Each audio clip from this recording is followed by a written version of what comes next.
Hello students, welcome to दक्षिणा की classroom. अपन स्टार्ट करते हैं नेक्स्ट चैप्टर अपना सीक्वेंस सीरीज का और इसका रिवीजन अपन शुरू कर रहे हैं।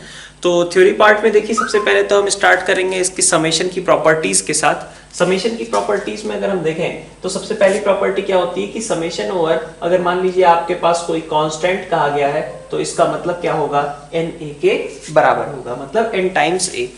ठीक है, ए अगर कोई कांस्टेंट है तो उसका सम कितना हो जाएगा, एन ए के बराबर होगा। अगर ये ए आपका कितनी बार लिखा गया है, एक तरीके से n टाइम्स लिखा गया है, तो अगर n+1 टाइम्स लिखा गया है तो ऑब्वियसली n+1 इंटू ए के बराबर हो जाएगा।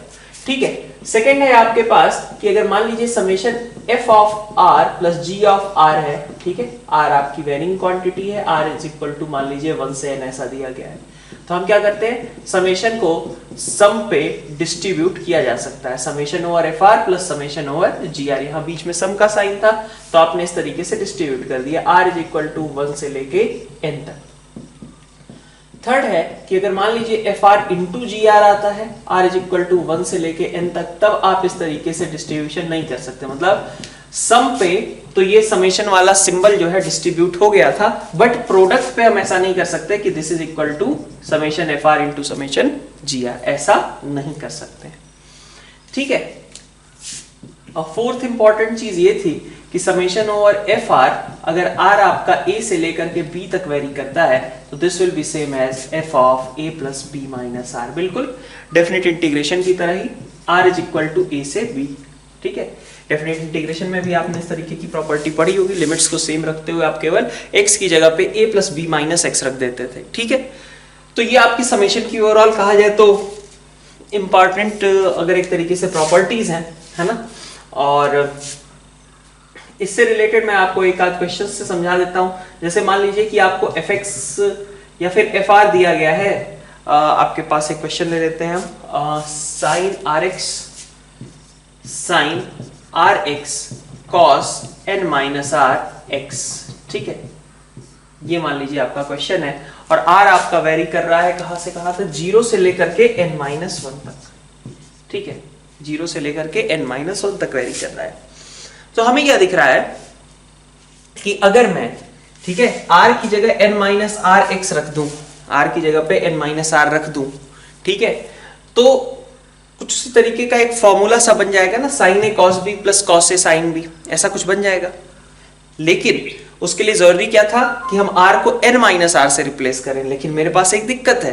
दिक्कत यह है कि हमें x को, हम r को a plus B minus R से जब रिप्लेस करेंगे तो यहाँ क्या बन जाएगा, n-1 माइनस आर, है ना।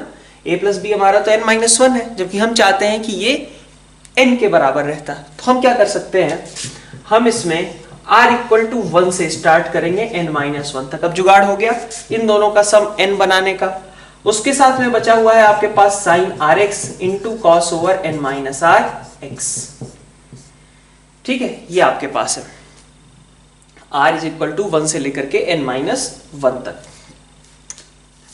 ठीक है ये बात, तो sine R X into cos of n minus R X. ठीक है, लेकिन अब ऐसा तो है नहीं कि 0 ऐसे ही हटा देंगे हम। ठीक है, तो इसने क्या किया, बेसिकली r आपका यहाँ 0 से n-1 तक था, यहाँ पे 1 से n-1 तक है, तो मतलब एक टर्म आपकी बची रह गई, कौन सी, जो कि r इक्वल टू 0 रखने से बनती। ठीक है, और r इक्वल टू 0 रखने से बनता क्या, देखिए r इक्वल टू 0 आप रखते अगर तो एक एक्स्ट्रा टर्म क्रिएट होती, वो टर्म क्या होती है, r को 0 रखोगे तो यहाँ पता चल रहा है साइन 0x, मतलब 0 के बराबर ही होती, तो उससे तो कोई खास फर्क पड़ना नहीं है। तो इसका मतलब this and this are same. अगर कुछ ऐसी वैल्यू होती तो उसको हम अलग से लिख लेते। ठीक है, तो आपका एक टर्म छूट गया था, वो क्या था, 0 था, तो खैर उसकी कोई टेंशन रही नहीं। तो बेसिकली आपका ये क्वेश्चन बचा, है ना। तो अगर मान लीजिए कि ये s है आपका, ठीक है, तो अब अगर मैं a plus B minus R वाली प्रॉपर्टी लगाता हूं तो मैं क्या करूंगा, r की जगह पे a plus B minus r रख दूंगा।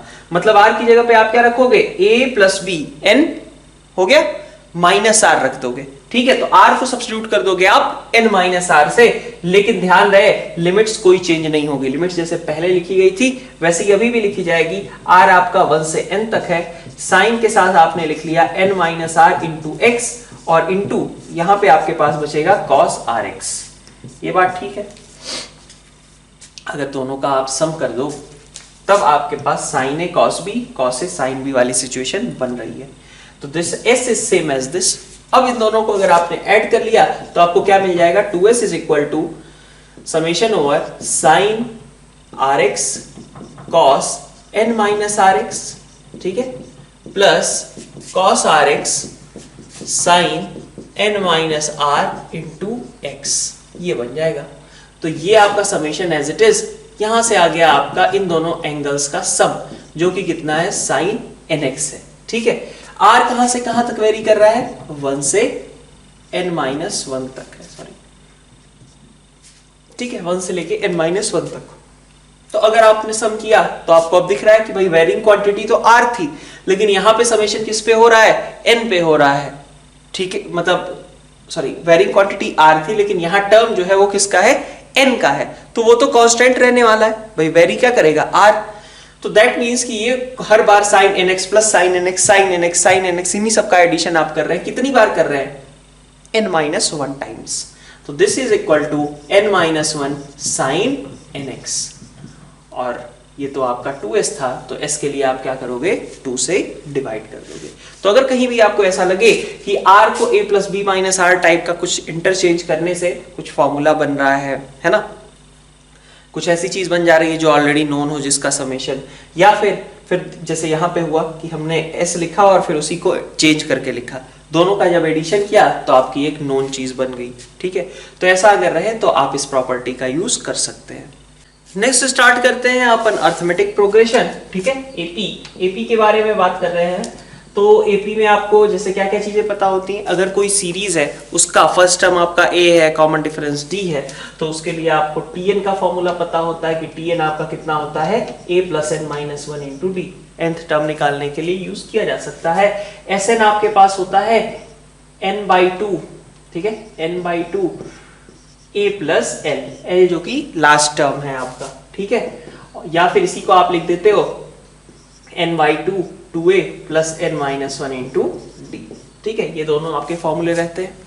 तो इससे रिलेटेड एक तो क्वेश्चन ये बन जाता था आपका कि आपका nth टर्म जो है, मतलब सॉरी, इस कोई सीरीज है, ठीक है, कोई डिक्रीजिंग सी सीरीज है मान लो, तो डिक्रीज होते होते वो कब पहली बार निगेटिव होगी, ठीक है, फर्स्ट निगेटिव टर्म। तो वहां पे क्या करते थे अपन ये देखते थे कि a प्लस n माइनस 1 इंटू डी आपने लिखा एक्सप्रेशन, ठीक है, n आपका अननोन है, दिस इज लेस देन 0, ठीक है, कौन सा ऐसा इंटीजर n, पहला इंटीजर n इस कंडीशन को मीट कर रहा है, नहीं होगा, ठीक है, a प्लस n minus 1 into d, a और d आपके नोन है, this whole term is less than 0, ठीक है, तो n में एक लीनियर इनइक्वालिटी बन गई। अब n आपका फ्रैक्शनल तो हो नहीं सकता है, n अगर फ्रैक्शनल नहीं हो सकता है तो n की ऐसी इंटीजर वैल्यू सेलेक्ट करनी है, ठीक है, जिससे कि वो पूरा एक्सप्रेशन नेगेटिव हो जाए। और इस तरीके का Sn के लिए एक बनता था कि भाई मान लीजिए कोई डिक्रीजिंग जीपी है, सॉरी डिक्रीजिंग एपी है, तो वो डिक्रीज होते मतलब उस सीरीज में कितने टर्म्स तक का अगर मैं सम करूं तो वो सम मैक्सिमम होगा, ठीक है। मतलब क्या हुआ कि अगर सपोज सीरीज आपकी ऐसी है कि सपोज 7th टर्म जो है आपका वो आपका निगेटिव हो जा रहा है ना, डिक्रीजिंग है तो ऑफ कोर्स आगे जाके निगेटिव होगा ही।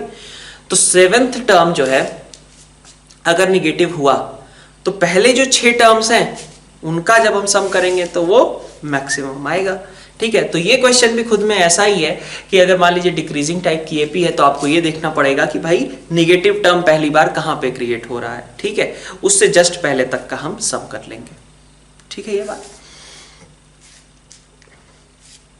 ओके। तो Tn आपका a प्लस n minus 1 into D, Sn आपका n/2 into 2a plus n minus 1 into D. और एक इससे रिलेटेड इंफॉर्मेशन और भी रहती है कि अगर मान लीजिए कई बार ऐसा कहा जाता है कि skx अपॉन sx, मतलब ये क्या है, फर्स्ट kx टर्म्स का सम, किसी एपी के फर्स्ट kx टर्म्स का सम, ठीक है, और ये है आपका x टर्म्स का सम, फर्स्ट x टर्म्स का सम, ठीक है। और इस तरीके का स्टेटमेंट यूज करते हैं कि दिस इज इंडिपेंडेंट, ठीक है, this is independent of x, ठीक है। तो इस बात का मतलब क्या है वो देख लेते हैं एक बार। कहा जाता है कि skx मतलब 3x upon sx is independent of x, या फिर कुछ भी यहाँ पे k की जगह कुछ भी लगा दिया, ठीक है। तो एस के x upon S x is independent of x, ठीक है। अगर ऐसा कहा जाए तो इसका मतलब क्या होता है, तो एस के एक्स देखिए कितना आएगा, एस के एक्स अपॉन एस एक्स लिखते हैं अपन, तो this is K X by 2a plus K X minus 1 into D, है ना। और यहां पे देखिए क्या आएगा, x by 2a plus X minus 1 into D आ जाएगा। तो यहां से आपका रेशियो कितना हो गया, k हो गया, और इधर बचा आपके पास 2a minus d plus K x D upon यहां से बचा 2a minus d plus x D, ये आपके पास आ गया, है ना। तो अगर आप इसको x से इंडिपेंडेंट करना चाहते हो तो आपको इससे फ्री होना पड़ेगा, है ना। यहाँ पे x अपीयर हो रहे हैं, तो कैसे हो सकता है, देखिए दो तरीके हैं। पहला तरीका है कि आपका d 0 हो जाए। अगर d 0 हो गया, ठीक है, d 0 हो गया तो ये वाली टर्म और ये वाली टर्म ऐसे ही खत्म हो गई, आपके पास बचा क्या, x की टर्म बची ही नहीं ना, तो d इक्वल टू 0 से आपका काम चल जाएगा। दूसरा तरीका ये हो सकता है कि ये वाली चीज 0 हो जाए, क्योंकि अगर 2a इक्वल टू डी हुआ, 2a इक्वल टू डी अगर हुआ तो आप देख सकते हो कि बचेगा क्या, के x D upon x D, और एक्स डी कैंसिल, बचा क्या k, ठीक है। तो फिर से आपका जो सम है वो 2a इक्वल टू डी के केस में ये जो रेशियो है इनफैक्ट वो x से इंडिपेंडेंट हो जा रहा है, x की टर्म वहां पे इन्वॉल्व नहीं हो पा रही है, ठीक है। तो d इक्वल टू 0 या फिर d इक्वल टू 2a, ये दो केसेस ऐसे होंगे जहां पे आप इस स्टेटमेंट को मतलब एक तरीके से मैथमेटिकली कन्वर्ट कर सकते हो। तो कहीं भी अगर क्वेश्चन में आपसे ऐसा कहा जाता है कि s of kx upon sx for an AP is independent of x, तो that means you have to consider two cases. First case d में भी 0, और अगर उसने कह दिया कि भाई non constant AP, non constant AP का मतलब हो गया कि d 0 नहीं होगा, then it should be d equal to 2a। Otherwise you have always two cases, d is equal to 0 and d is equal to 2a, ठीक है। तो इस फैक्ट को आपको यूज करना रहता है क्वेश्चंस में। अगर मान लीजिए आपके पास सीरीज का फर्स्ट टर्म दिया हुआ है और कहा जाए कि this is independent of x, तो दैट मीन्स कि आप a आपको मालूम है, d आपके लिए अब दे दिया गया है, क्योंकि अगर आपको a दिया है, ये कंडीशन दी है, तो 2a इक्वल टू d हो सकता है या फिर d इक्वल टू 0 की सिचुएशन भी क्रिएट हो सकती है, ठीक है। तो AP से रिलेटेड ये आपका एक इंपॉर्टेंट पॉइंट था। नेक्स्ट देखते हैं अपन जो क्वेश्चंस में, मतलब इन्हीं को थोड़ा सा मैनिपुलेट कर लें अगर इन फॉर्मूलों को, तो हम एक और थ्योरी देते थे कि Tn आप कैसे लिख सकते हो, Tn को लिख सकते हो a minus d plus n d, Tn आप इस तरीके का लिख सकते हो, है ना। इसका मतलब क्या हुआ कि n के टर्म्स में अगर कहा जाए, ठीक है, जनरल टर्म जो होगी n के टर्म्स में वो कैसी होगी, लीनियर एक्सप्रेशन होगा, because this is something like Tn is equal to a minus d plus n d लिखा गया है। तो nth टर्म जब लिखा जाएगा किसी सीरीज का तो ऑब्वियसली आपके a और d तो नोन होंगे ना, तो ये कैसा लिखा होगा, nd प्लस सम कांस्टेंट, ठीक है, मतलब n इंटू सम कांस्टेंट। अगर किसी सीरीज का d आपका 4 है, a आपका 3 है, तो आप उसका जनरल टर्म यहाँ से लिख सकते हो ना, किसके टर्म्स में होगा, वो n के टर्म्स में होगा।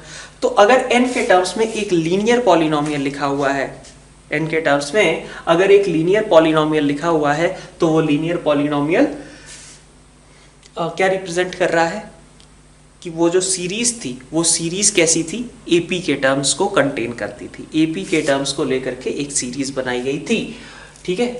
इसलिए जनरल टर्म जो है आपका कुछ an प्लस बी या 4n प्लस 3 या cn माइनस 2 इस तरीके का आ गया, ठीक है। अब लीनियर पॉलिनोमियल, तो ठीक है, हमने ये आइडेंटिफाई कर लिया कि चलिए ठीक है भाई, अगर Tn इज इक्वल टू इस तरीके का कुछ लिखा होगा कि Tn is equal to Bn plus C, तो हम जान जाएंगे कि भाई ये एक AP की टर्म्स को कंटेन करता है, ठीक है। अब कौन सी टर्म्स होंगी अगर इसकी बात करें तो देखिए, फर्स्ट टर्म आप यहाँ पे n को 1 रख के निकाल सकते हो, है ना, सबसे आसान तरीका। और क्या आप देख सकते हो कि आपको अगर यहाँ पे नोटिस आप करें तो n का जो कोफिशिएंट है वही कॉमन डिफरेंस है। फर्स्ट टर्म तो आप ऐसे ही निकाल लोगे ना, जो n का कोफिशिएंट है वही कॉमन डिफरेंस है, तो n का कोफिशिएंट आपका कॉमन डिफरेंस आएगा। मतलब क्या कि इस सीरीज का जो टी होगा वो क्या होगा, बी के बराबर होगा। टीएन को देख करके हम डायरेक्टली आइडेंटिफाई कर सकते हैं। एन का कोफिशिएंट आपका क्या है, एन का कोफिशिएंट कॉमन डिफरेंस है। फर्स्ट टर्म के लिए कोई खास मेहनत की जरूरत नहीं, बस एन की जगह पे 1 पुट कर लीजिए, ठीक है। नेक्स्ट आते हैं एसएन पे। एसएन से क्या नोटिस किया जा सकता है, तो एसएन को अगर हम देखें तो कितना आएगा, n/2 n-1 इंटू डी। तो n/2 इंटू 2a का मतलब क्या हुआ, an, है ना, प्लस देखिए आगे n² minus n/2 into D, यही आएगा, है ना। तो अब आप देखो क्या बोल सकते हो, आप देख सकते हो इसमें से ऑब्जर्वेशन कि n² के साथ आपका d/2 है, प्लस n के साथ में आपके पास है a माइनस d/2, ठीक है। n² इंटू d/2 है और n के साथ में है आपका a माइनस d/2, ठीक है, ये चीज। तो आपको यहाँ पे क्या नोटिस हुआ कि भाई Sn किस टाइप का आ रहा है, तो Sn आपका आ रहा है कुछ bn² प्लस cn टाइप का आ रहा है कि नहीं, ऐसा ही bn² प्लस cn टाइप का आया है आपका Sn, ठीक है। तो अगर एक क्वाड्रेटिक लिखी गई हो, सम ऑफ सीरीज अगर आपका कोई एक क्वाड्रेटिक लिखा गया है, लेकिन ध्यान रहे कि उस सम ऑफ सीरीज में क्वाड्रेटिक तो है लेकिन क्वाड्रेटिक की कांस्टेंट टर्म नहीं है, ठीक है ना। Sn आपका bn² प्लस cn तक ही लिखा गया है, ऐसा नहीं है कि bn² plus cn plus d, तो प्लस डी नहीं रहना चाहिए, पहली बात तो ये नोट इंपॉर्टेंट चीज है, इससे हो सकता है मिस्टेक कई लोग कर जाते हैं। Sn अगर bn² प्लस cn टाइप का है तो इसका मतलब ये किसी AP के सम को रिप्रेजेंट कर रहा है, ठीक है। उस AP की क्या खासियत होगी, तो यहाँ पे आप ऑब्जर्व करो n² का कोफिशिएंट d/2 है, यहाँ पे n² का कोफिशिएंट b लिखा है मैंने, तो मतलब क्या हुआ कि n² का जो कोफिशिएंट होता है वो क्या होता है, कॉमन डिफरेंस बाई 2, ठीक है।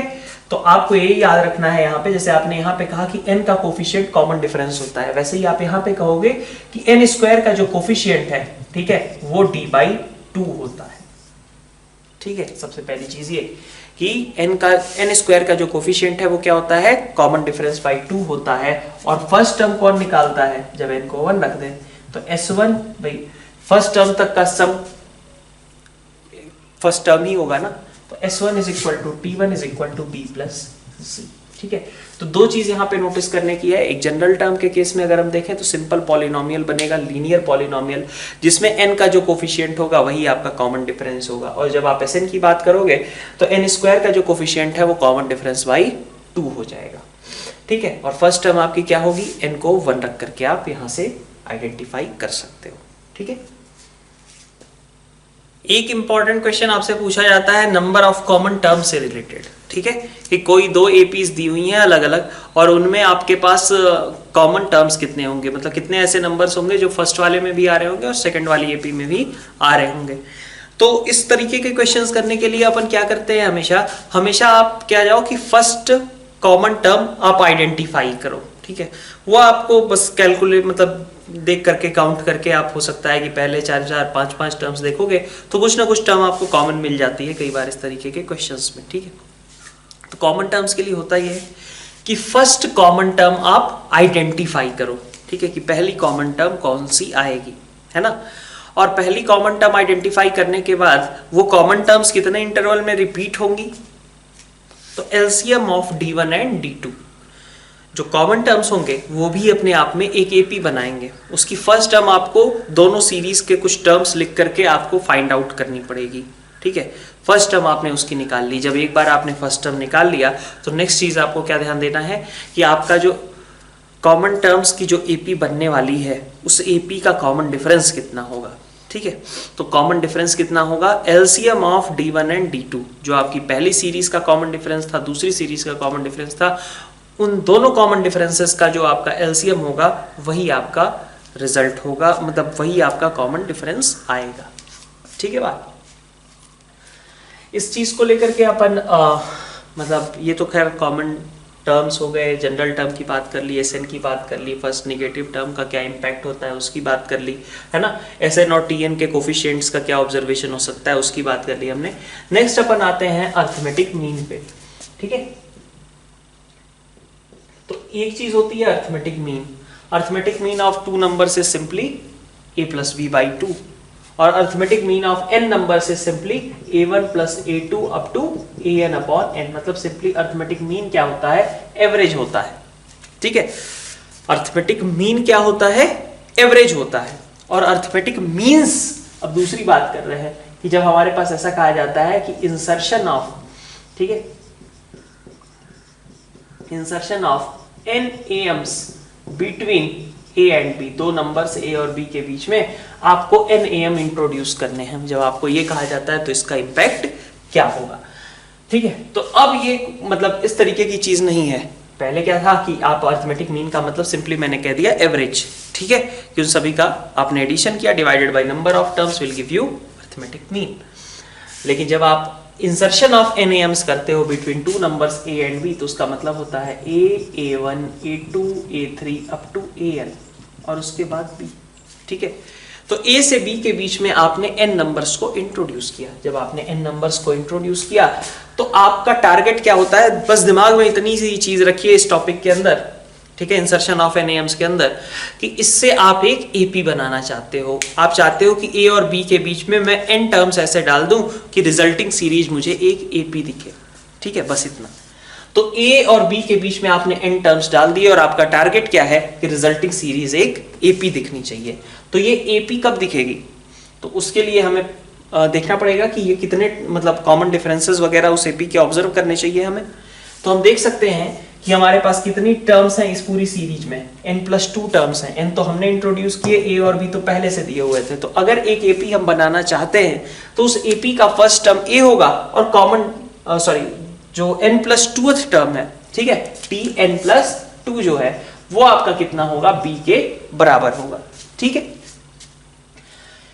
अब अगर कोई सीरीज है AP तो उसका tn+2 आप कैसे लिख सकते हो, फर्स्ट टर्म प्लस n+2 -1 और इंटू d। तो यहां से आप देख सकते हो कि d की वैल्यू आपके पास निकल करके आ जा रही है कि इस सीरीज का common difference b - a upon n+1 रहने वाला था। ठीक है, तो d आपका कितना है, b - a अपॉन n+1। अब आते हैं, अपन बात करते हैं a1 पे। a1 इतना ही होगा, a+d। a2 आपका कितना होगा, a+2d, है ना।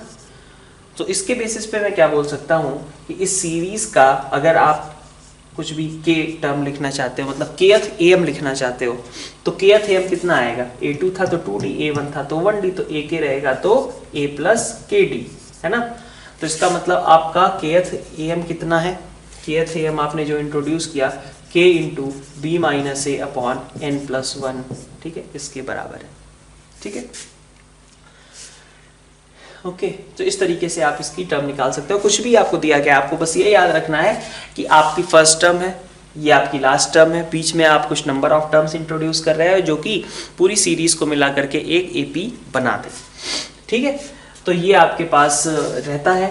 अच्छा, इसमें एक और चीज रहती है आपका सम ऑफ दीज AMs। ठीक है, ये भी एक इम्पॉर्टेंट रहता है formula, sum of these AMs। वैसे आपको जो मैंने चीज बताई, अगर आप उसका थोड़ा सा मतलब ध्यान रखते हो, ठीक है, तो वैसे भी आप बता सकते हो कि सम ऑफ दीज AMs क्या आएगा। अगर ये एक AP है ना, अगर ये AP है तो इस AP के सारे टर्म्स का सम कितना होगा। ठीक है, इस AP के सारे टर्म्स का सम कितना होगा, सारे टर्म्स n+2 टर्म्स का सम। तो अपन देख सकते हैं ना कि n+2 टर्म्स का सम कितना होगा, n+2/2 first term plus last term. ठीक है, ये सारे सम ऑफ दिस सीरीज कह लीजिए, AMs ना कहिए, सम ऑफ दिस सीरीज, ये कितना हो जाएगा आपका n/2 a + b के बराबर होगा। सॉरी, n+2/2 के, मतलब वो n/2 a + l वाला फॉर्मूला जो था उसी को यूज कर रहे हैं। तो n की जगह क्या है अब आपके पास, n+2 टर्म्स है, तो n+2/2 इंटू a + b हो गया। अगर आप AMs का केवल सम निकालना चाहते हो, ठीक है, मतलब कि आप चाहते हो कि a1 + a2 up to an तक का सम हो जाए, तो an तक का सम करने के लिए आप देखो इसमें क्या एक्स्ट्रा चीज आपने डाल दी, ये जो आपका n+2/2 इंटू a + b आपने लिखा है, इसमें आपने एक्स्ट्रा क्या कर दिया, एक्स्ट्रा आपका a और b चला गया। तो आप बस इस a और b को हटा दीजिए, तो आपके पास बचेगा क्या, आपके पास a प्लस बी आपका कॉमन आ गया और n/2 बस बचा रह गया। ठीक है, तो इसको हम ऐसे कह सकते हैं कि this is equal to n into a plus B by two and a plus B by two can be told as am of a and b। जो ओरिजिनली दो नंबर्स थे उनके am into number of terms, number of am's introduced, उसके बराबर हो जाएगा आपका arithmetic means का सम। नेक्स्ट चीज देखिए, जैसे कई बार क्वेश्चंस में आपको कहा जाता है कि भाई ये सारे टर्म्स आपके एपी में हैं क्या, 3 टर्म्स या फिर 3 टर्म्स आपको कहे होते हैं कि ये एपी में है। ठीक है, तो सपोज एबीसी अगर एपी में है तो आपको याद ही होगा कि ऑब्वियसली आपका 2b is equal to A plus C या फिर b minus A is equal to C minus B, इन दोनों चीज़ों को आप यूज़ कर सकते हो। तो कौन सा फॉर्मूला यूज करता है, डिपेंड करता है कि किससे कैलकुलेशन इजी हो पाएगी। कई बार 2b is equal to A plus C से आपकी कैलकुलेशन इजी हो जाती है, कई बार b minus A is equal to C minus B में जो ए बी या फिर बी सी ऐसे टर्म्स आप जब लिखोगे दोनों का डिफरेंस, तो हो सकता है कुछ कॉमन होकर के ऐसे ही कट पिट जाए और कैलकुलेशन थोड़ी इजी हो जाए। बातें दोनों एक ही कही जा रही हैं, लेकिन किससे हो सकता है आपका कैलकुलेशन इजी हो वो मैं बात कर रहा हूँ कि 2b is equal to A plus C भी हो सकता है और कभी b minus A is equal to C minus B भी हो सकता है। इसके अलावा अगर अपन देखें तो जैसे अगर कई बार इस तरीके के क्वेश्चंस आते हैं कि भाई जो सेकेंड मतलब इक्विडिस्टेंट टर्म्स का sum from beginning and from end same रहता है हमेशा। ठीक है, तो sum of terms equidistant from beginning and end will always be constant. तो जैसे मान लीजिए अगर आपकी सीरीज में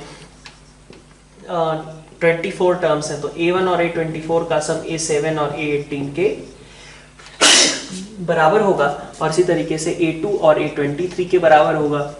ठीक है, लास्ट में आकर के आपके पास मान लीजिए कि 11 13 भी बराबर होंगे। ठीक है, इस तरीके का ये सीरीज रह जाता है। ठीक है, और इसका मतलब हुआ कि this will be again equal to 2a12, है ना। तो ऐसा रिलेशन आपके पास सम ऑफ टर्म्स का भी रहता है। दो सीरीज अगर एपी में है, ठीक है, तो दो मतलब अगर करस्पॉन्डिंग टर्म्स को हम सम कर दें, जैसे मान लीजिए आपके पास ये T1 है, T2 है, T3 है और दूसरी सीरीज है जिसके टर्म्स है P1 P2 P3 up to Pn, है ना, और ऐसे यहाँ पे Tn। तो अगर आप एक रिजल्टिंग सीरीज बनाओ T1 प्लस P1,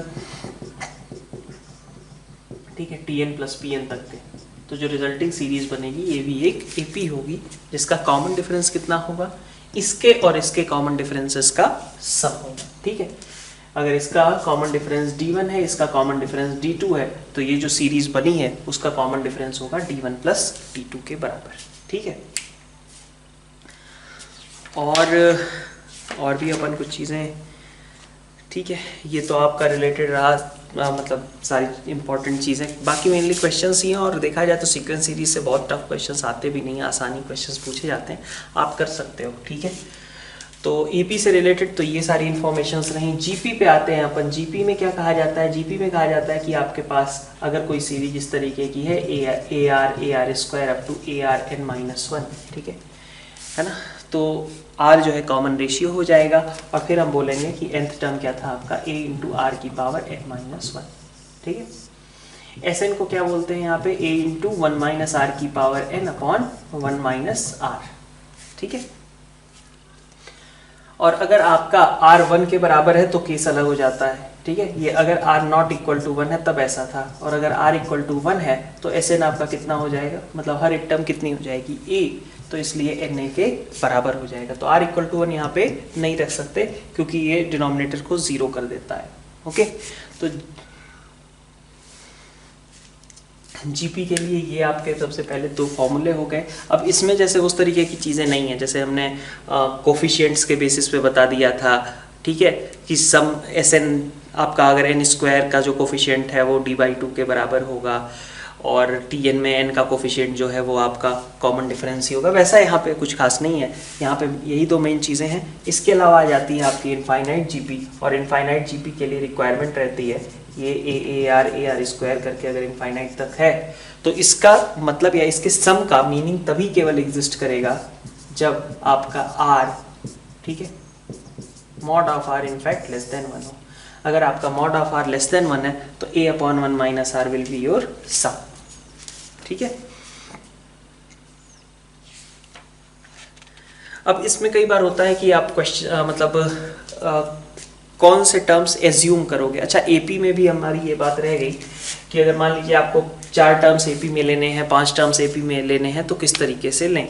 तो अगर आपको 2 टर्म्स लेने हैं तो क्या लेना चाहिए, एपी की बात कर रहा हूँ, A minus D A plus D. अगर 3 टर्म्स हैं, ठीक है, या फिर 4 टर्म्स हैं, सॉरी 4 टर्म्स हैं, तो क्या करना चाहिए, A minus 3d A minus D A plus D A plus 3d। ठीक है, 6 टर्म्स हैं तो आप कैसे लीजिए, A minus 5d A minus 3d A minus D A plus D A plus 3d A plus 5d। ठीक है, इस तरीके से आप टर्म्स लेते रहिए, है ना।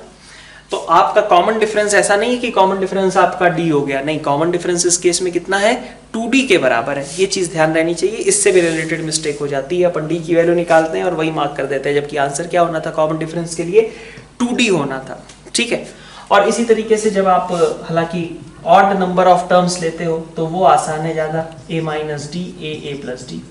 ठीक है, कॉमन डिफरेंस भी क्या है, d के बराबर ही है, A minus 2d A minus D A plus D A plus 2d, आपके 5 टर्म्स हो गए।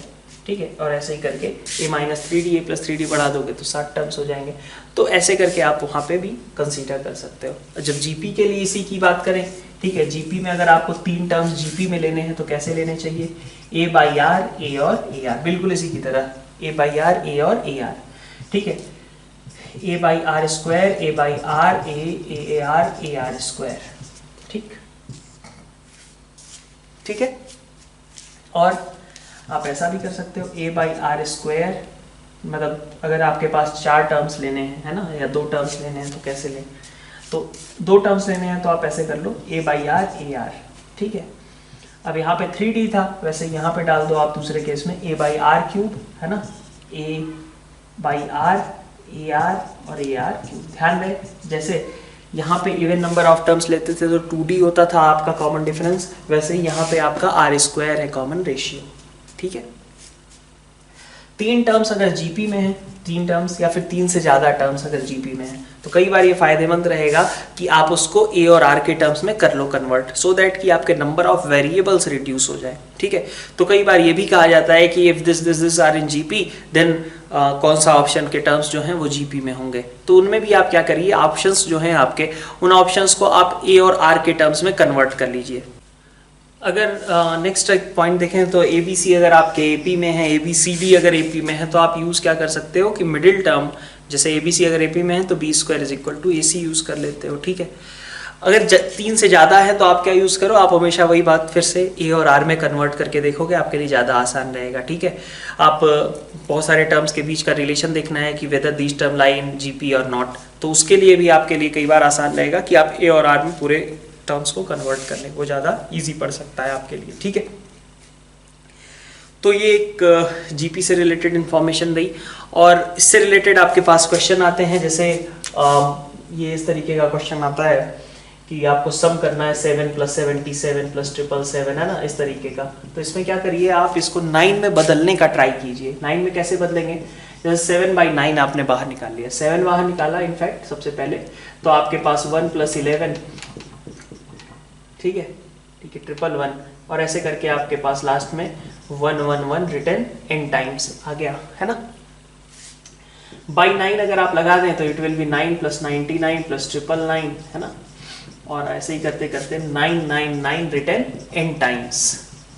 ठीक है, और फाइनली आप क्या करो, 7/9 तो यहाँ पे एज इट इज, बाकी सबको आप क्या करते हो 10 - 1 10² - 1, है ना, और ऐसे करके लास्ट में आपके पास 10 की पावर, जैसे देखो यहाँ डबल मतलब 2 9 थे तो 10 की पावर 2 आया, यहाँ पे सिंगल 9 था 10 की पावर 1 आया। ठीक है, तो n टाइम्स है तो 10 की पावर n आ जाएगा। अब आप देख सकते हैं यहाँ से इस 7/9 को कॉमन निकाल के 10 + 10² 10 की पावर n की एक जीपी बन गई, और -1 n टाइम्स, तो n के बराबर आ गया, है ना।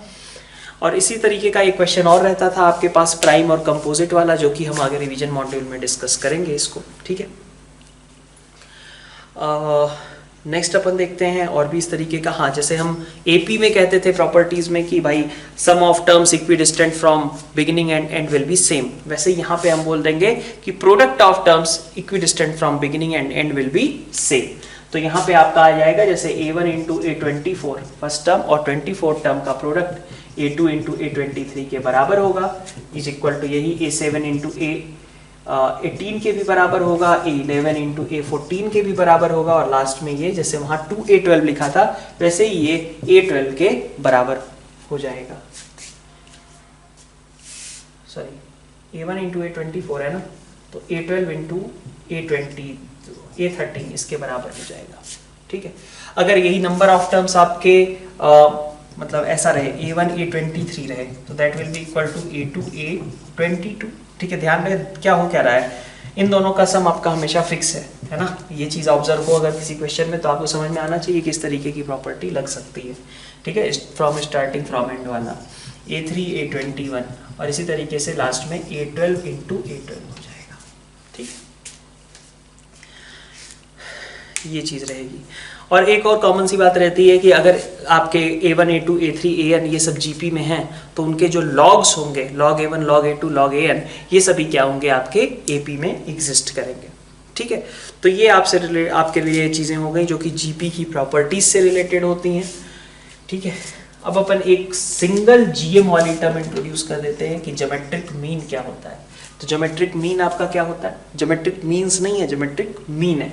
तो ज्योमेट्रिक मीन का मतलब क्या होता है आपका, A और B अगर दो नंबर्स हैं तो उनका ज्योमेट्रिक मीन क्या होगा, अगर A और B दोनों पॉजिटिव हैं तो their geometric mean will be plus under root AB। और ध्यान रहे जो चीज़ कई लोगों से मिस होती है, GM अगर A और B दो निगेटिव नंबर्स का निकाला जाए तो that will be minus under root AB। ठीक है, ठीक है, दो निगेटिव नंबर्स का GM minus under root AB होता है, दो पॉजिटिव नंबर्स का GM plus under root AB होता है। लेकिन अब ऐसी बात नहीं करेंगे कि एक पॉजिटिव हो जाए एक निगेटिव हो जाए, तो पता ही है भाई कि अंडर रूट के अंदर क्या चला जाएगा, निगेटिव हो जाएगा, तो दिक्कत हो जाएगी। ठीक है, तो GM अगर दो टर्म्स का निकालना है तो पहले चेक करो कि वो पॉजिटिव है या नेगेटिव है। अगर पॉजिटिव है तो अंडर रूट AB, नेगेटिव है तो माइनस अंडर रूट AB। और इसी तरीके से अगर मान लीजिए आपके पास n टर्म्स हैं तो उनका GM A1 A2 AN सबका प्रोडक्ट हो जाएगा रेज टू पावर 1/n, यही आपका GM हो जाएगा फॉर n नंबर्स। तो जब AM था तो आप सिंपली क्या करते थे, सभी का एवरेज ले लेते थे। GM है तो थोड़ी सी कहानी एक्स्ट्रा है, क्या, A1 into A2 up to AN raise to power 1/n। ठीक है, अब इंसर्शन पे आते हैं। ठीक है, तो insertion of n GMs between A and B, उसी की बात कर रहे हैं। ठीक है, तो अब जैसे पिछली बार था कि A और B के बीच में n ऐसे टर्म्स डाल दो सो दैट कि रिजल्टिंग सीरीज एक AP बन जाए। अब यहाँ पे क्या चाहोगे आप कि रिजल्टिंग सीरीज एक GP बन जाए। तो A और B के टर्म बीच में आपने मान लीजिए G1 G2 और Gn डाल दिए सो दैट कि रिजल्टिंग सीरीज एक GP बन जाए। ठीक है, इस GP में कितने टर्म्स हैं, n+2 टर्म्स हैं, तो Tn+2 इज इक्वल टू कितना है, B है ना, is equal to A into R की पावर n+1 होगा। n+2 टर्म है ना, तो यहाँ n+1 आ जाएगा। तो जैसे वहाँ कॉमन डिफरेंस आइडेंटिफाई करते थे वैसे यहाँ पे क्या आइडेंटिफाई करेंगे, हम R आइडेंटिफाई करेंगे, कॉमन रेशियो। तो R कितना आएगा आपका B/A रेज टू पावर 1/, ठीक है। G1 कितना हुआ, A इंटू R, ठीक है। G2 कितना हुआ, A इंटू R स्क्वायर, और Gn कितना हुआ, A इंटू R की पावर n। तो अगर मान लीजिए kth नंबर का आपसे GM पूछा जाए तो उसका मतलब है A इंटू R की पावर k। R कितना है आपको मालूम है ना, ठीक है। अब आते हैं, जैसे पिछली बार हमने लिखा था कि sum of all these AMs, वैसे यहाँ पे आ जाते हैं sum product of all these GMs, ठीक है, उसी के करस्पॉन्डिंग, ठीक है।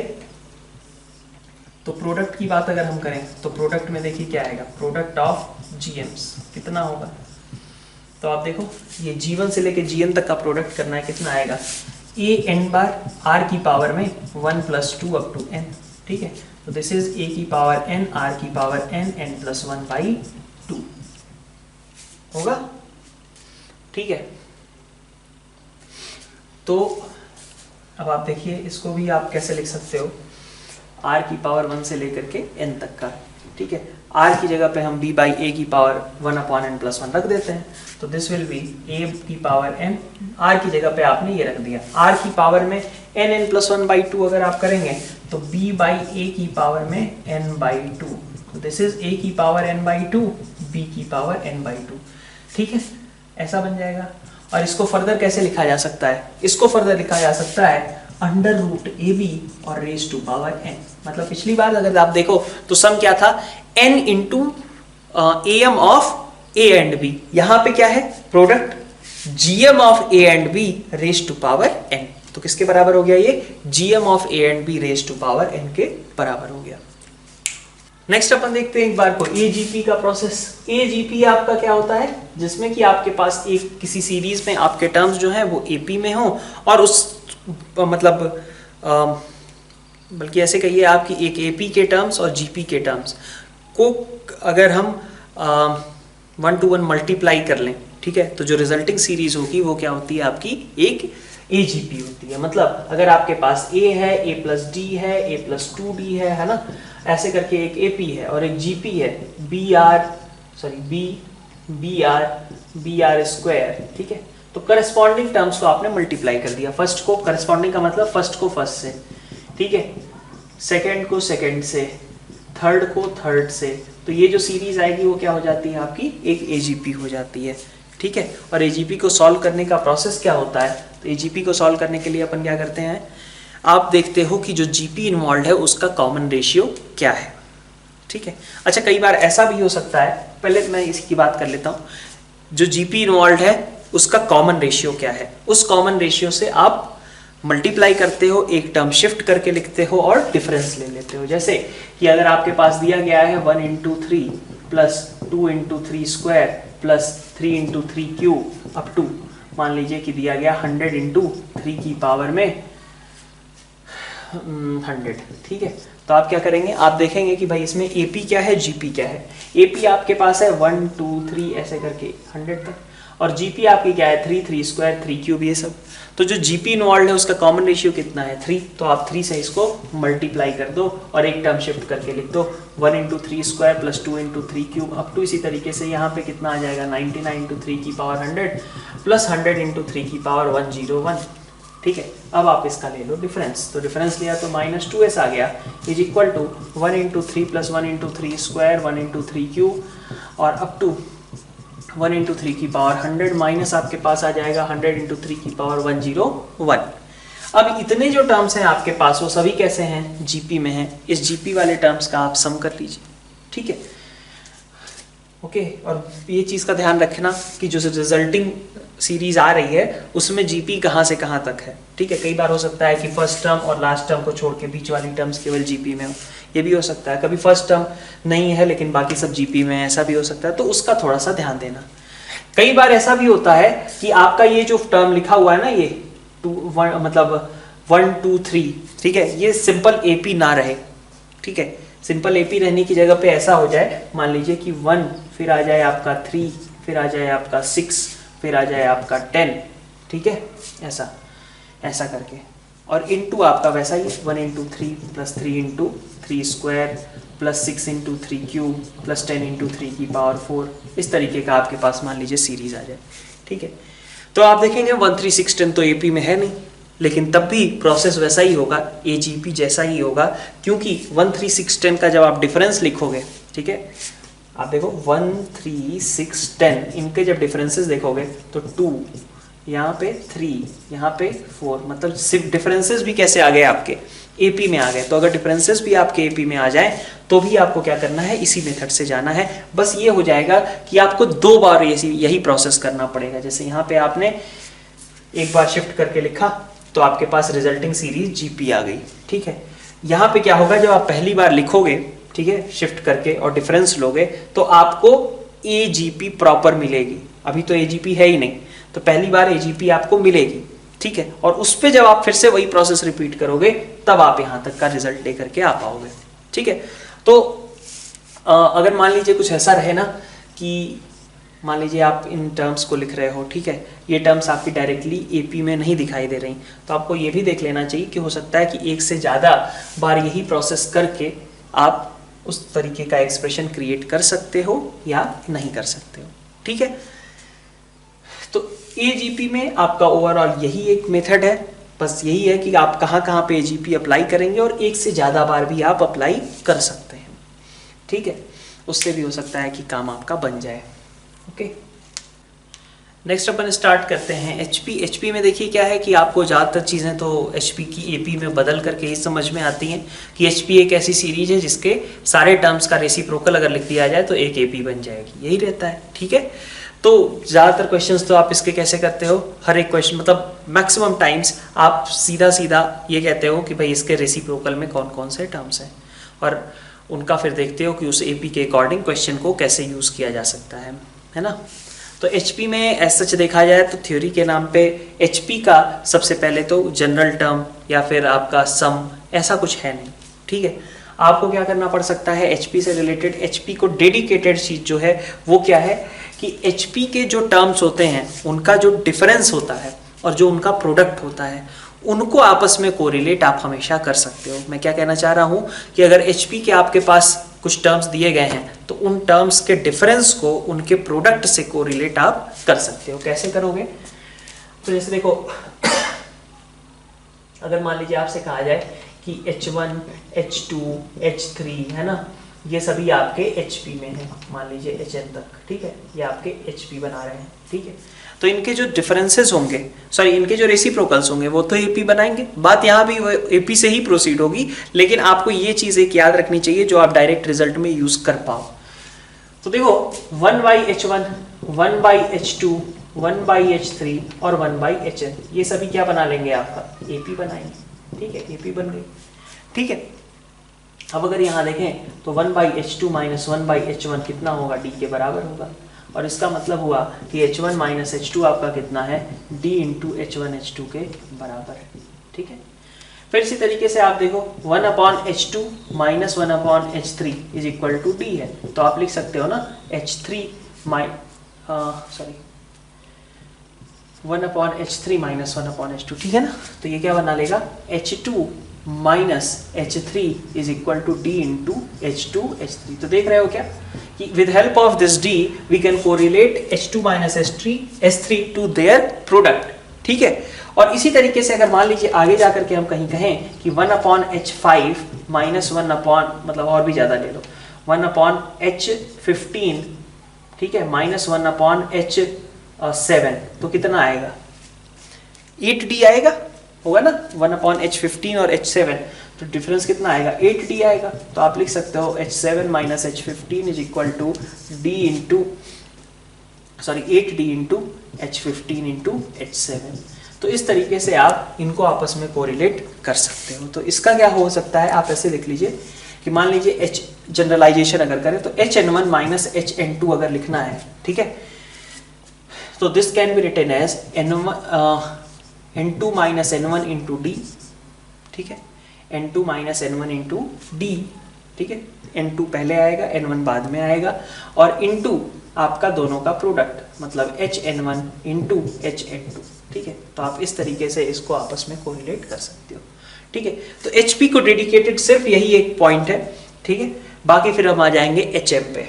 ठीक है, तो एक तो आपने यहाँ पे अलग से यही याद रखना है कि आपका जो HP के टर्म्स का प्रोडक्ट है और HP के टर्म्स का जो डिफरेंस है उनको आप with help of this D you can correlate. D निकालने की जरूरत नहीं है, D के टर्म्स में आप उसको यूज करो। हो सकता है कि जो कैलकुलेशन है उसमें D निकालने की जरूरत ही ना पड़े, ऐसे ही कट जाए सारी चीजें। ठीक है, तो इस तरीके के भी क्वेश्चंस आपके पास हो सकते हैं। ठीक है, नेक्स्ट आते हैं अपन HM पे। HM की बात करते हैं। HM दो नंबर्स के लिए HM of A and B, तो HM of A and B कितना हो जाता है, 2AB upon A plus B के बराबर हो जाता है ना। और इसके अलावा क्या होता है कि अगर मान लीजिए कि A1, A2, AN ये सब नंबर्स लिखे गए हैं और उनका HM निकालना है, तो उसका मतलब है N upon 1/A1 plus 1/A2 plus up to 1/AN। ठीक है, इसके बराबर हो जाएगा आपका HM। ठीक है, और फिर इंसर्शन ऑफ NHMs की बात आती है, तो फिर से आपको बस इतना समझना है कि अब इंसर्शन वाले केस में जब A और B के बीच में आप H1, H2, HN ये सब लिखोगे तो रिजल्टिंग सीरीज क्या बननी चाहिए, एक HP बननी चाहिए। ठीक है, अब HP के बारे में फिर से वही दिक्कत है कि कुछ आता तो है नहीं, तो हम क्या करेंगे, इसको AP में बदल के समझेंगे कि 1/A, 1/H1, 1/H2, 1/HN और 1/B ये सब क्या होंगे, AP में होंगे। फिर इस AP का कॉमन डिफरेंस निकालना होगा।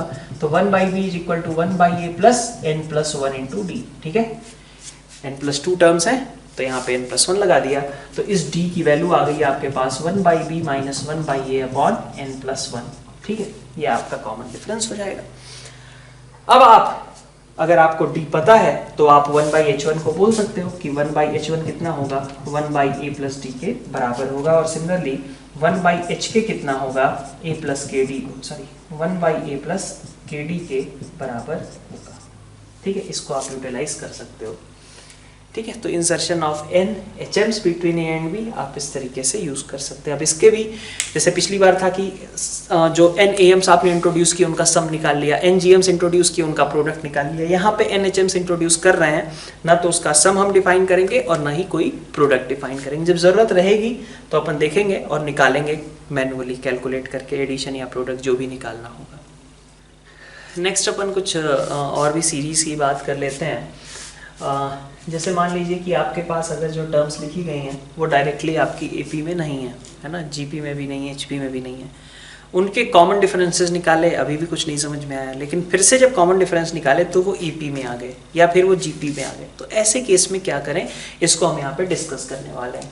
तो एक टाइप आपके पास ऐसा होता है कि अगर मान लीजिए आपको मैं क्वेश्चन ही ले लेता हूँ उसका, 4, 10 है ना, 18, 28, 40, ठीक है, इन सब का मान लीजिए इस सीरीज का आपको सम निकालना है।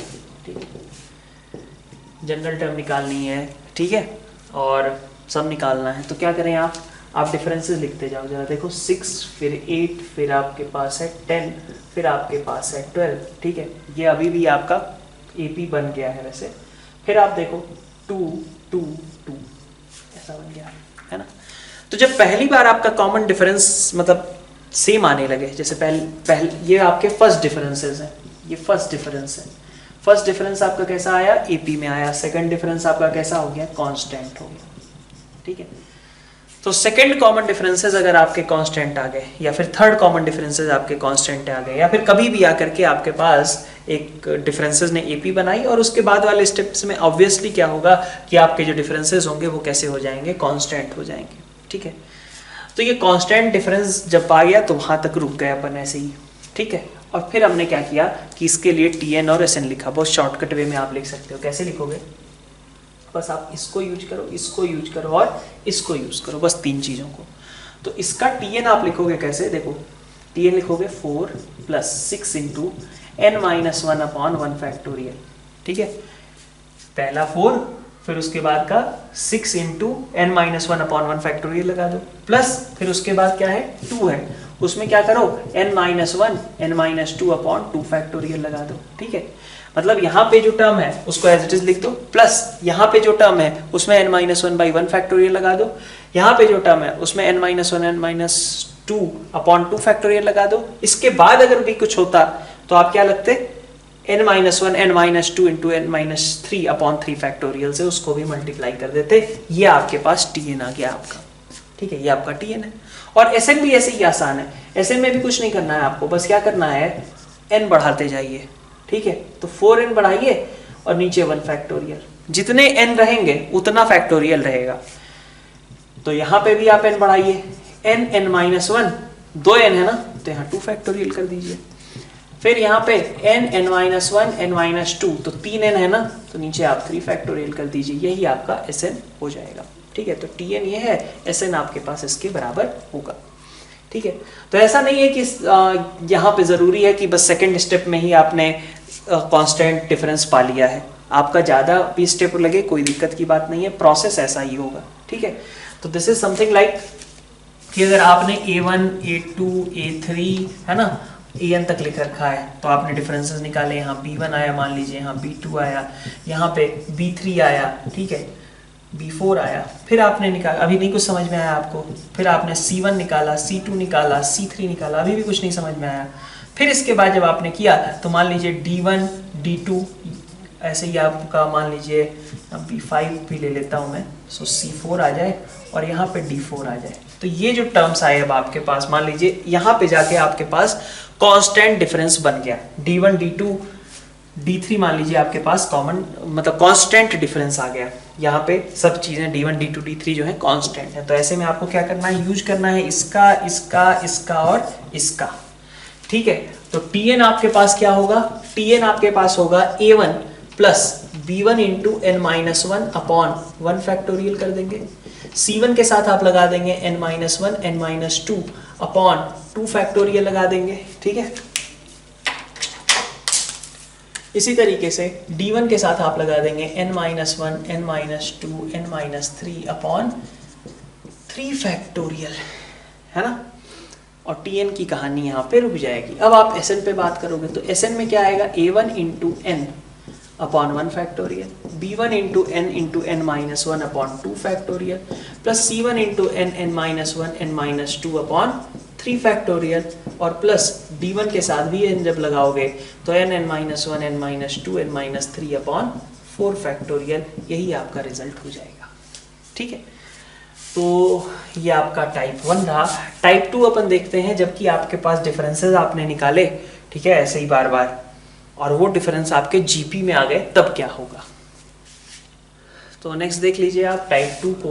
टाइप 2 को भी अपन क्वेश्चन के थ्रू ही समझेंगे। सबसे पहले जैसे मान लीजिए आपके पास सीरीज दी हुई है 3, 6, 11, 20, 37, 70, है ना, ये दिया हुआ है, ठीक है। तो अब आप देखिए ये 3 का गैप है, फर्स्ट डिफरेंस निकाल रहे हैं हम, है ना, फर्स्ट डिफरेंसेस। तो क्या है, 3 का गैप है, फिर यहाँ पे 5 का गैप है, फिर यहाँ पे 9 का गैप है, फिर यहाँ पे 70, नहीं समझ में आया। फिर देखिए 2 का गैप है, 4 का गैप है और 8 का गैप है। तो पहली बार आपका जो सेकंड डिफरेंस था ना, वो सेकंड डिफरेंस कैसा आ गया, आपका जीपी में आ गया। अब एक बार जीपी आ गया तो आगे कितना भी करोगे जीपी ही रहेगा, है ना। तो ये जीपी के टर्म्स हैं। तो पहली बार जहां जीपी आया वहीं रुक गए, ठीक है। अब क्या करें, अब इसके लिए आपको थोड़ा सा कैलकुलेटिव है कंपैरेटिवली प्रोसेस। इसके लिए आपको क्या करना है, इसके लिए आपको Tn लिखना है। Tn कैसे लिखेंगे आप, ठीक है। तो Tn आप लिखेंगे कैसे, इसके लिए a मतलब फॉर्मेट क्या होगा, a इंटू आर की power n plus k minus 1th degree polynomial, k minus 1th degree polynomial, ठीक है। मतलब क्या हुआ इसका, बात समझिए। ये जहां पे रुके हो ना, यही k है। तो कहां पे रुके हो तुम, 2 पे रुके हो, तो ये k इक्वल टू 2 है। दैट मीन्स कि आपको कौन सा पॉलिनोमियल लिखना है, फर्स्ट डिग्री पॉलिनोमियल लिखना है। फर्स्ट डिग्री पॉलिनोमियल आपको इस पर्टिकुलर क्वेश्चन में लिखना है, ठीक है। और a आपको नहीं मालूम है, r आपको क्या करना है, इस जो जीपी मिल रही थी इसी के कॉमन रेशियो को लिख देना है। तो a इंटू 2 की पावर n, ठीक है। और फर्स्ट डिग्री आपको पॉलिनोमियल लिखना होगा, तो आप कैसा मान लेंगे, bn प्लस c, यही मान लेंगे ना। तो this Tn will be of type this, ठीक है। अब थोड़ी दिक्कत है यहाँ पे कि आपको अननोन्स फाइंड आउट करने हैं, कौन कौन से ABC। तो कैसे करेंगे, जब 3 इक्वेशन होंगे तभी तो 3 अननोन मिलेंगे। तो इसका मतलब आप क्या करिए, अगर ये Tn है तो T1 लिखिए। T1 का मतलब हुआ a into 2 plus b plus c, कितना आ जाएगा 3, फर्स्ट टर्म। सेकेंड टर्म की बात करें तो a into 2 square plus 2b plus c, जो कि कितना आ जाएगा 6। और T3 की बात करें तो a into 3 square plus 3 into b plus c is equal to 11। तो अब यहाँ से आप सॉल्व करके ए बी सी तीनों वैल्यूज आप फाइंड आउट कर सकते हैं। एक बार आपके पास Tn आ गया तो फिर आप समेशन लगा दीजिए, ठीक है। जैसे मान लीजिए कुछ भी आया तो समेशन आप लगा लीजिए, ठीक है। समेशन कितना होगा, समेशन ओवर Tn, ठीक है। तो this will be summation over a into 2 की power n plus B N plus C, right, ठीक है। ए बी सी की कुछ वैल्यूज आप निकाल ही चुके होंगे।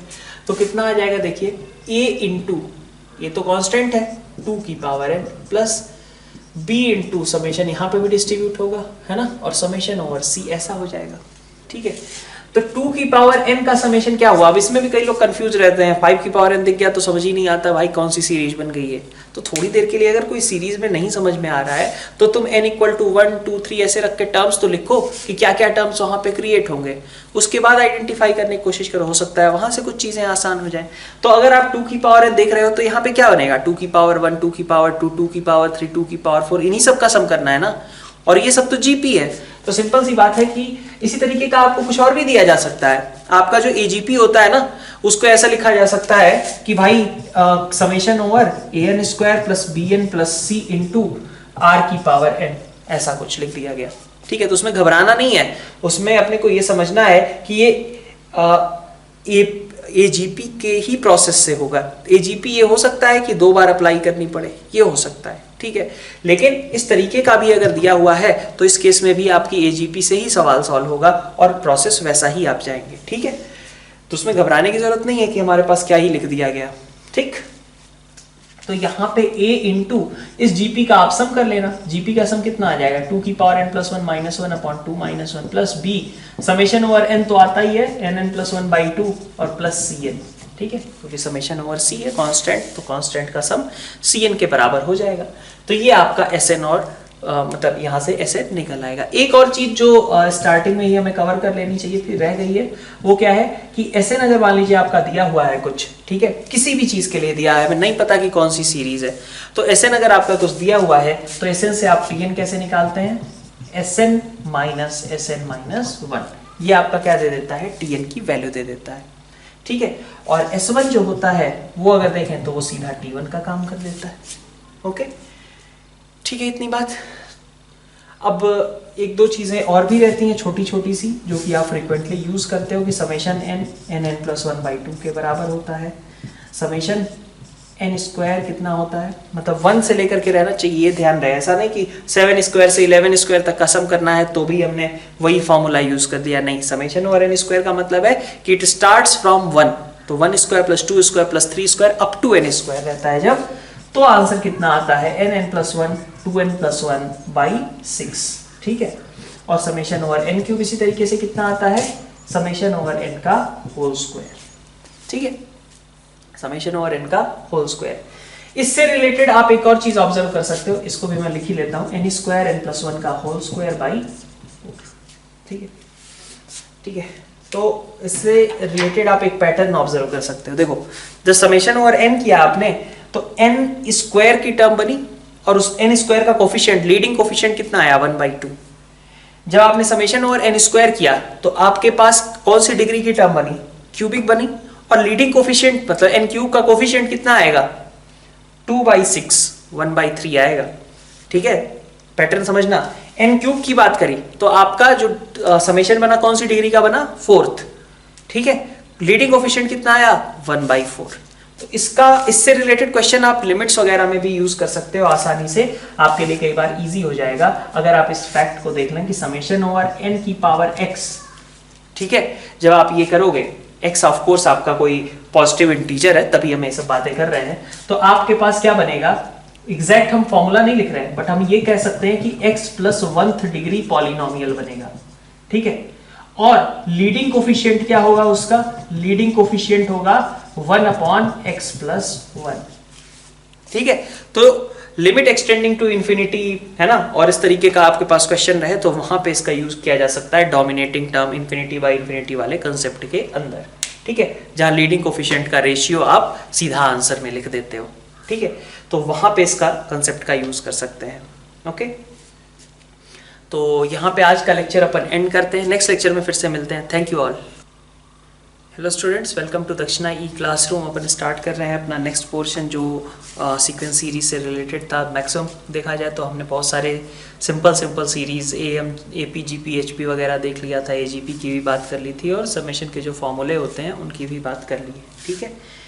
आगे अपन देखें अगर तो हमारे पास जो टॉपिक्स हैं, जैसे मान लीजिए कि इनइक्वालिटी वगैरह से रिलेटेड है, उन सबको हम यहाँ पे डिस्कस करेंगे, ठीक है। और जब AM GM HM के बीच का जो रिलेशन होता है उसके बारे में अपन यहाँ पे बात करेंगे, ओके।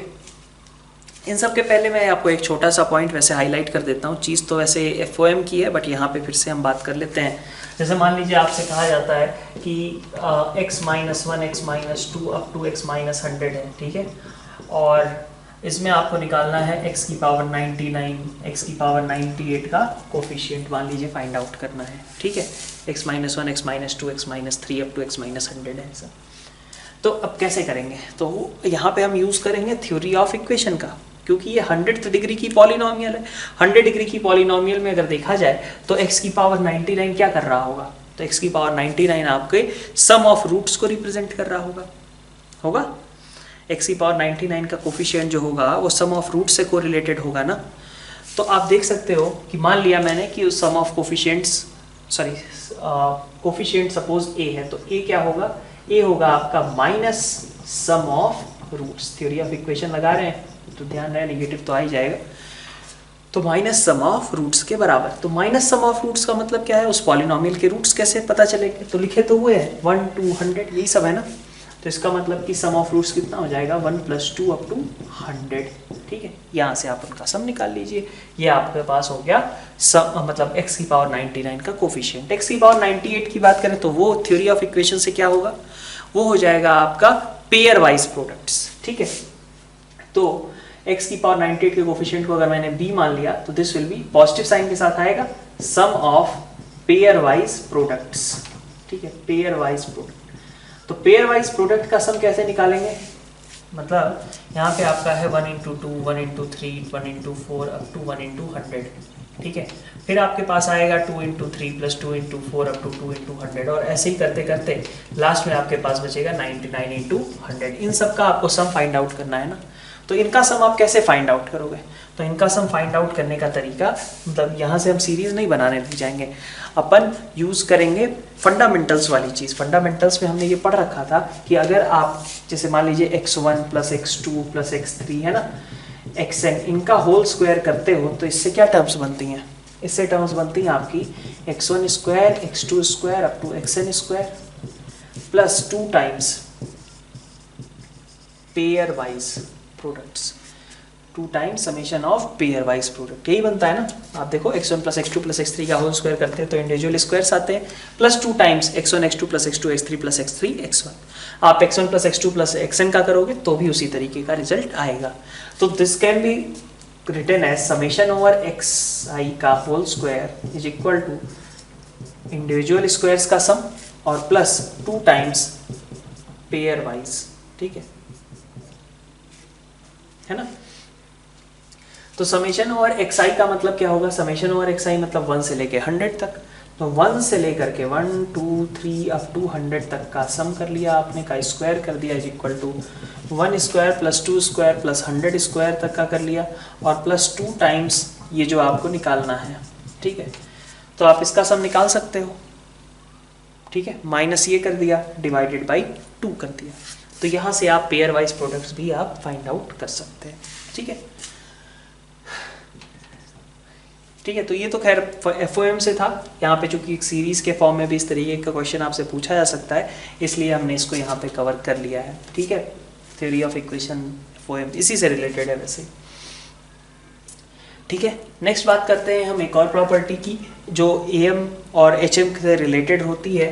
जैसे मान लीजिए कि 2 टर्म्स हैं A और B, है ना, उनके बीच में आपने AMs इंट्रोड्यूस किए, A1 A2 A3 up to AN मान लीजिए, और फिर उन्हीं के बीच में A और B के बीच में आपने NHMs इंट्रोड्यूस कर दिए, H1 H2 H3 up to HN, ये मान लीजिए आपने इंट्रोड्यूस कर लिया।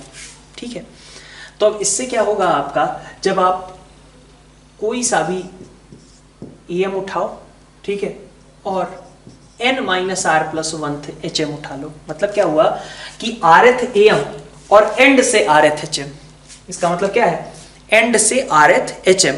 ठीक है, rth AM उठाया और nth से मतलब लास्ट से rth HM उठाया, दोनों का जो प्रोडक्ट होगा वो हमेशा कांस्टेंट होता है AB के बराबर। इससे रिलेटेड आपको क्वेश्चंस पूछे जाते हैं कई बार, जैसे ऐसा कुछ दे दिया गया होगा A1 × H24 is equal to, ठीक है, A7 × H18, ऐसा कुछ, मतलब कुछ इस तरीके का। तो आप देख सकते हो कि इन दोनों का सम 25 है, मतलब एक स्टार्टिंग से है तो दूसरा एंड से है। ठीक है, तो इस रिजल्ट को आप यूज कर सकते हो, ये रिजल्ट हमेशा क्या होगा, A × B के बराबर ही आएगा।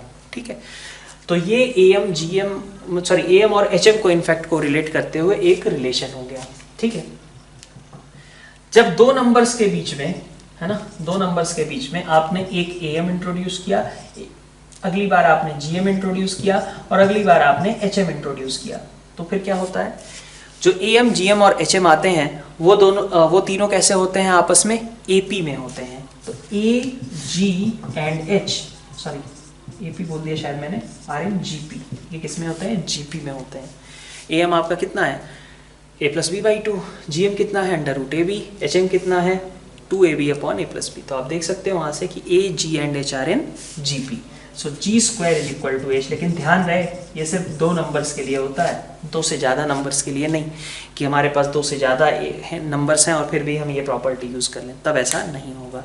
तो 2 नंबर्स अगर हैं ए और बी तो ए जी और एच जो आते हैं वो आपके कैसे होते हैं, जीपी में होते हैं।